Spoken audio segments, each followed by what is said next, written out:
Akkam jirtu barattoota, maqaan koo Barsiisaa Taarraqanii Abdiisaan jedhama.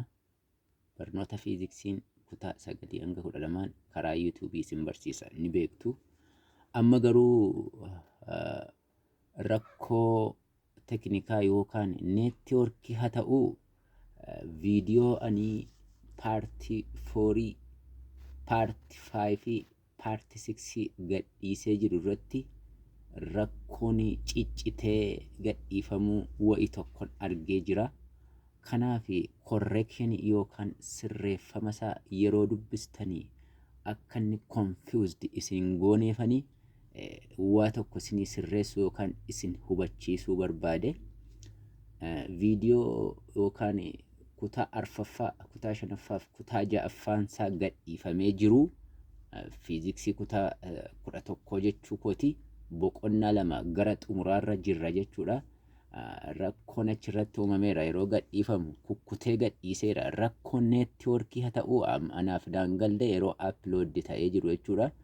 Akkasii paartii 4 sila iddoodhuma tokko ture inni daqiiqaa 33 fi sekendii duwwaa 8 kan qabu kunii fi daqiiqaa 6 fi sekendii 25 kan qabu kunii maal ture sila idduma tokkotti wal faana gadhiifamee ture.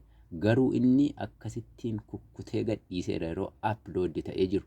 Kanaaf ani gaa maal godheen barreessee jira paartii 4tu iddoo lama jira jechuudha yeroo gadhiifamee jiru. Paartii 4 inni tokko isa daqiiqaa 33 qabu kanaadha jechuudha. Daqiiqaa 33 fi sekendii duwwaa 8 kan qabuu fi ammas paartii 4 ma ta'ee daqiiqaa 6 fi sekendii 25 kan qabudha jechuudha. Kanaaf isin yeroo dubbistan yookaan hordoftanii daqiiqaa isaa kana ilaalaati. Abbaa daqiiqaa 33tu dursaa paartii 4 ma ta'ee jechuudha. Abbaa daqiiqaa 6 immoo itti fufaa jechuudha.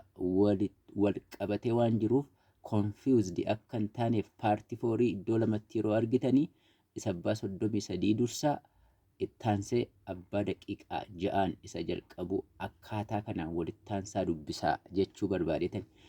Paartii 5 irratti rakkoon qabu scalar projection fi orthogonal vector wal faana daqiiqaa 22 fi sekondii duwwaa 1 fudhate inni.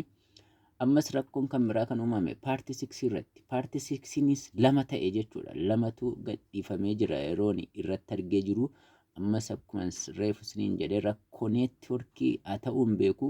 Silaa wal faana ture kun abbaan daqiiqaa 33 fi sekondii duwwaa 8 kunii fi daqiiqaa 9 fi sekondii 21 kun wal faana ture.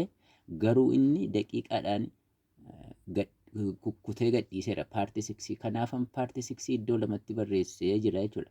Garuu yeroo dubbistan akka inni confused isin gooneef jechuudha. Daqiiqaa isaa ilaalaasin. Abbaa daqiiqaa 33 paartii 6 dhuma ta'ee jechuudha. Daqiiqaa 33 fi duwwaa 8 sekendii kan jedhu kuni dura. Ittaanee kan irraa citte immoo isa daqiiqaa 9 fi sekondii 21 qabudha jechuudha. Paartii 6 inni iddoo lamatti barreeffame tokko isa abbaa daqiiqaa 33tu dursaa, abbaan daqiiqaa 9 fi sekondii 21 itti fufaa jechuudha. Yeroo dubbistan akkasittiin dubbisaa yeroo hordoftan jechuudha. Yeroo dhaggeeffattan akkuma kanallee paartii 4nis iddoo lamatti barreeffamee jira. Abbaa daqiiqaa 33 kanatu dursaa, abbaan daqiiqaa 6 kun immoo itti fufa paartii 4 jechuudha. Kana fakkaataa isuma kananii isinii hubachiisuudhaafan dhufee gara xumuraatti geessaa jirra jechuudha. Boqonnaa 2 kana review questionii fi paartii 6 fi paartii 7 irratti review questionii akkasumas immoo gaaffii interaansii muraasa isaas qabadheen isinii dhiyaadhaa jechuudha. Galatooma.